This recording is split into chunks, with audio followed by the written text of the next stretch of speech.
सुभद्रा योजना रे गोटे बड़ गुरुत्वपूर्ण अपडेट आसी जो माँ मानकर सुभद्रा योजना बिल्कुल आसी नहीं एवं जो मानकर दुई थर आसिकी रिजेक्ट हो जाइए एवं जो माने बिल्कुल आवेदन करना से माने केबे आवेदन करेंगे तार शेष तारीख कौन रही एवं जदि आपणकर सुभद्रा योजना रे पैसा आसी नथिला गोटे भी किस्ती आपण ऑनलाइन रे जाइए कंप्लेन मध्य करिसंती एवं ब्लॉक को मध्य जाइए कंप्लेन करिसंती आपणकर पैसा आसी नहीं किंबा जो माँ मानकर दुईटी किस्ती पाइबा पर रिजेक्ट होइछि कौन पाई रिजेक्ट होइछि काहेकि रिजेक्ट होइछि एवं आपण जो दरखास्त करथिले ऑनलाइन तार परिस्थिति कौन रही दयाकोरी आपण भिडियोटी शेष पर्यंत देखंतु आपण मानकु मु संपूर्ण विवरणी प्रदान करिवि जदि आपण प्रथम थर पाई मोर चैनल को विजिट करिसंती दयाकोरी चैनल को मोर सब्सक्राइब करंतु एवं बेल आइकन को दबाई दियंतु। चलंतु आमे सुभद्रा योजनार वर्तमान कंप्लेन विषय रे कथा हबा। देखंतु आपण जदि ए पर्यंत सुभद्रा योजना रे गिफ्रेंस देई नाहंती सुभद्रा योजना रे आपण माने एबे कंप्लेन अभियोग करि पारिबे। आपण सुभद्रा योजना रे अभियोग करने को हेले निकटस्थ जनसेवा केंद्र किंबा आपणक मोबाइल रे मध्य आपण अभियोग करि पारिबे। देखंतु प्रथम कथा सुभद्रा योजनार रिजेक्टर मेन है 12टी कारण रोजी गोटे है जदि आपणक फैमिली रे कौनसी सरकारी चाकरिया अच्छंती ताहले आपण सुभद्रा पाइबा पाई इन एलिजिबल।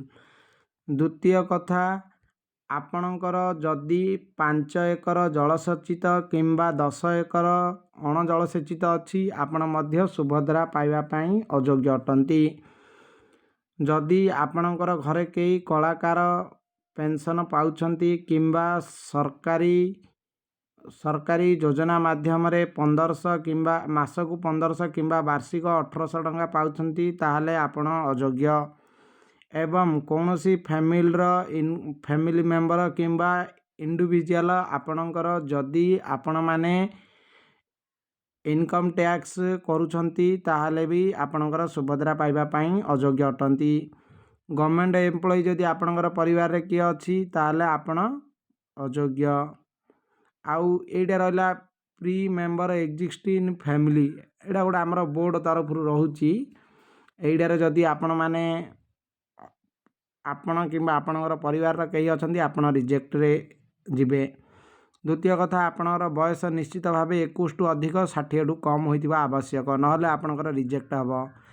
4 व्हीलर जदि आपणकर घरे अछि ताहले आपण भी इन एलिजिबल।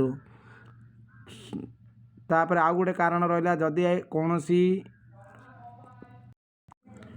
कौनसी लेडीज स्टूडेंट कॉलेज रे जदि पाठ पढ़ुचंती तांको स्कॉलरशिप मिली ताहले भी तांकर रिजेक्ट करा जिवो। आउ गोटे रहिला इनवैलिड जेंडर छाड़ंतु ए कथा हे गला आपण माने जानिले।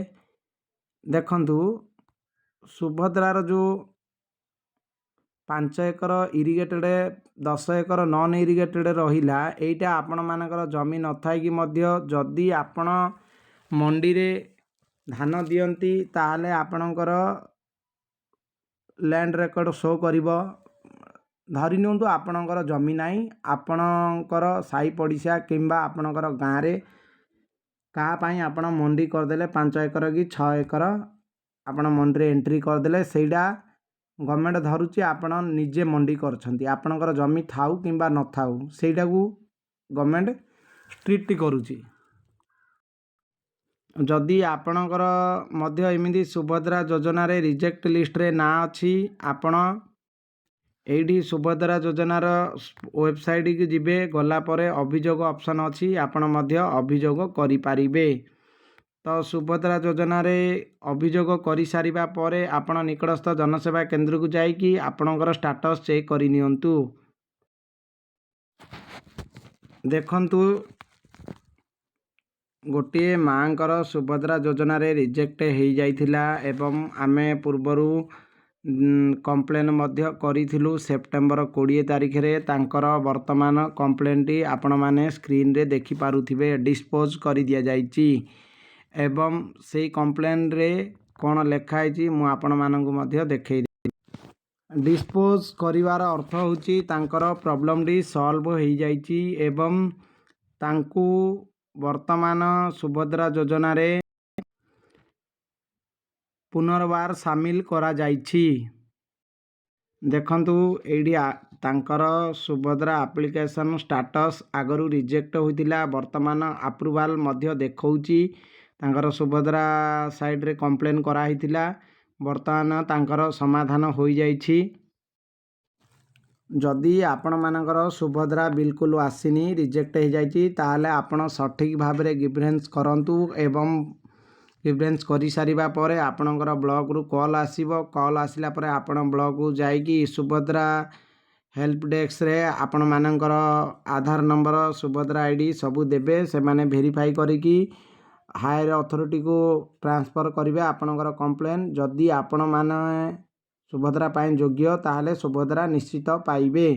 ଦେଖନ୍ତୁ ଯଦି ଆପଣଙ୍କର ଜମି ନାହିଁ, ଭୁଲରେ ଜମି ଅଛି ବୋଲି ପଡ଼ିଯାଇଛି, ତାହେଲେ ଆପଣ ସେଇଥିପାଇଁ କମ୍ପ୍ଲେନ୍ ଯଦି କରୁଛନ୍ତି, କମ୍ପ୍ଲେନ୍ ଆପଣଙ୍କର ସପକ୍ଷରେ ଯଦି ଯାଉଛି ତାହେଲେ ଆପଣ ଏଲିଜିବୁଲ୍ ହେବେ ଏବଂ ସୁଭଦ୍ରା ଯୋଜନାର ଯଦି ଆପଣଙ୍କୁ 3ଟି ଯାକ କିସ୍ତି ମିଳିନି, ଚତୁର୍ଥ କିସ୍ତି ସମୟରେ ଆପଣଙ୍କୁ ସବୁ କିସ୍ତି ଏକା ସଙ୍ଗରେ ଦିଆଯିବ ଏବଂ ସୁଭଦ୍ରା ଯୋଜନାର ଚତୁର୍ଥ କିସ୍ତି ମାର୍ଚ୍ଚ 7 ତାରିଖରେ ମା'ମାନଙ୍କୁ ପ୍ରଦାନ କରାଯିବ।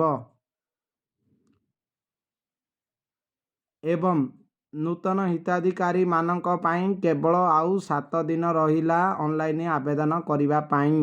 ଯେଉଁମାନେ ସୁଭଦ୍ରା ଯୋଜନାରେ ଆବେଦନ ଏପର୍ଯ୍ୟନ୍ତ କରିନାହାନ୍ତି, ଦୟାକରି ନିକଟସ୍ଥ ଜନସେବା କେନ୍ଦ୍ରକୁ ଯାଇକି ସୁଭଦ୍ରା ଯୋଜନାରେ ଅନଲାଇନ୍ ଆବେଦନ କରେଇ ନିଅନ୍ତୁ।